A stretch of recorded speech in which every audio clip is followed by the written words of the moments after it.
Hello and welcome to News Across Nigeria today. I'm Olumide Macaulay. Coming up on the program,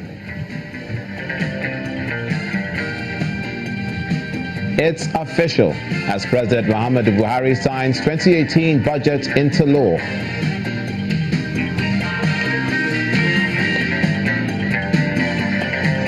Meanwhile, the Katsina state government begins the process of creating boundary lines along herders' routes to prevent encroachment on farms.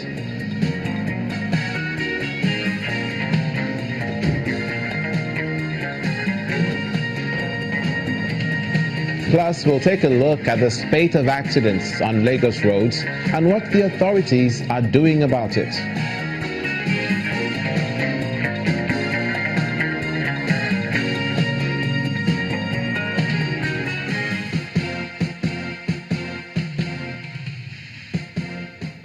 Welcome again to News Across Nigeria, and thanks for joining us. President Muhammadu Buhari has signed the 2018 appropriation bill into law. But the president has a few worries about the document, particularly the fact that the National Assembly had wasted 7 months in transmitting the budget to him for signing.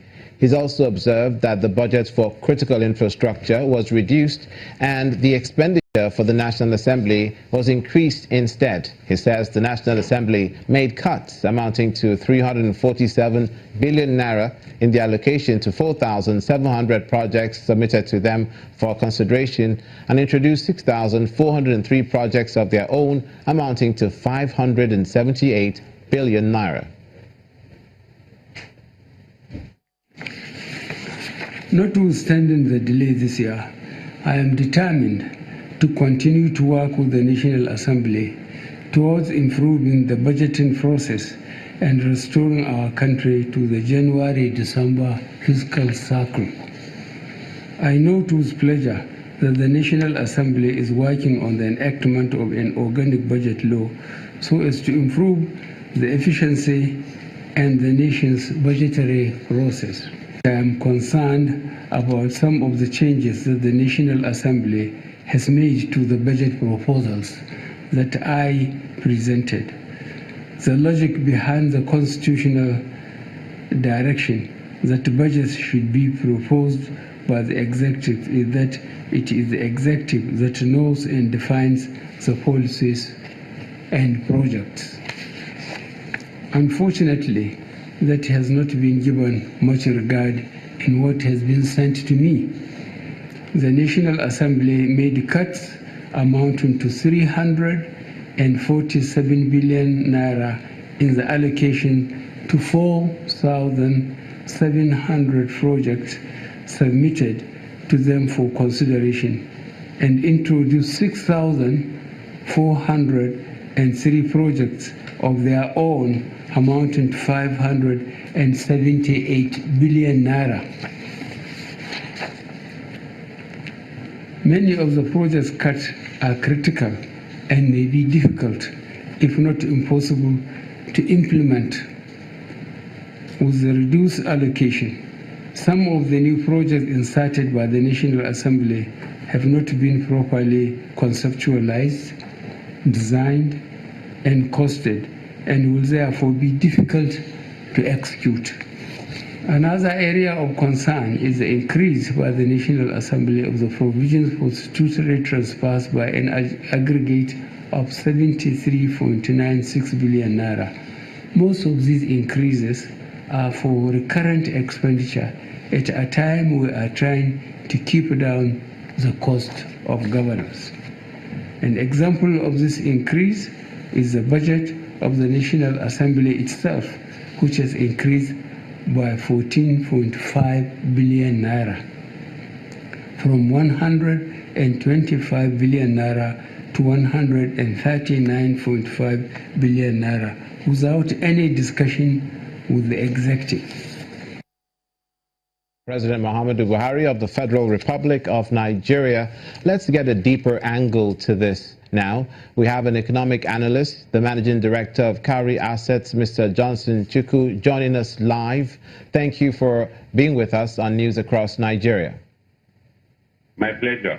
Now, the deed is done. The president doesn't look too happy. He's worried about those adjustments made by the National Assembly, particularly those cuts that he just pointed out, funding critical infrastructure.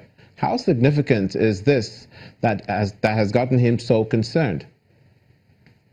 Well, like the president said, some of the proposed budgetary items that the National Assembly cut, the amount allotted to them are critical infrastructure.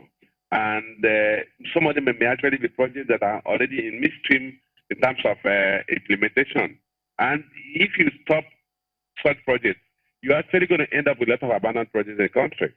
I'm actually worried. I didn't know that the level of misunderstanding or disagreement in terms of the budget composition was that deep. For you to have a situation where the National Assembly froze, in effect, or reduced the amount that we allotted to some critical projects and introduced more than 6,000 new projects into the budgeting system, we need to look back at our process of budgeting.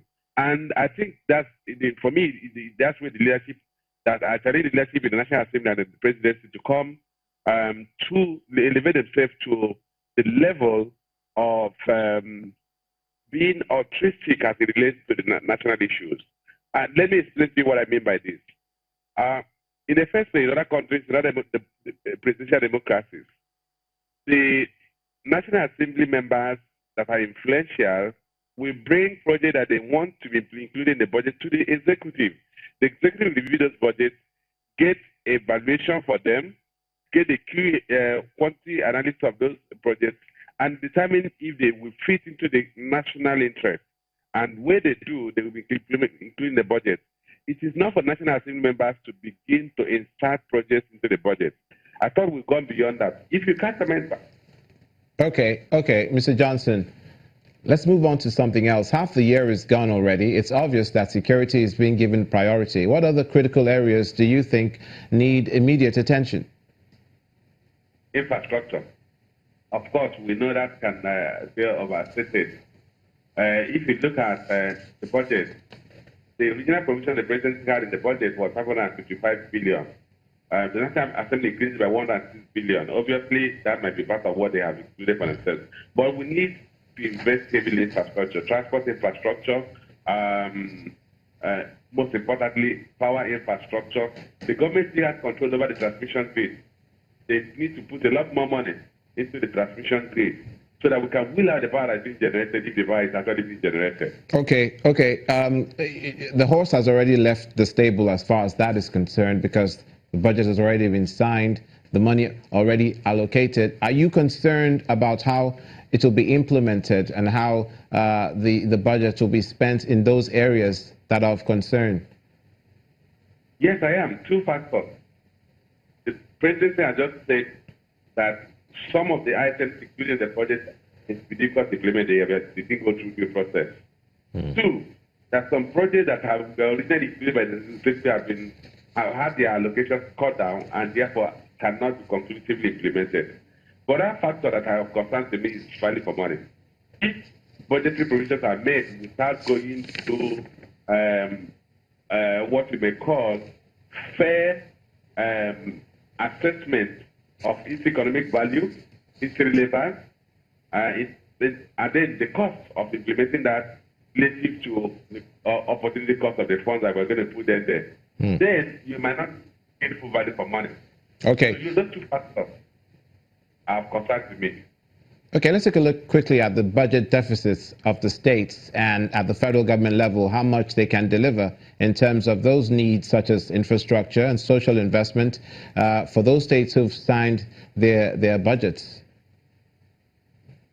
Well, if you look at, for instance, the budget for the federal government budget of 9.12 trillion, of that 3.5712 trillion is purely recorded treasury. It will have minimal impact on building the capital assets we need. But there are also provisions for the social intervention scheme, like the school feeding that the government has. That, for me, is the palliative.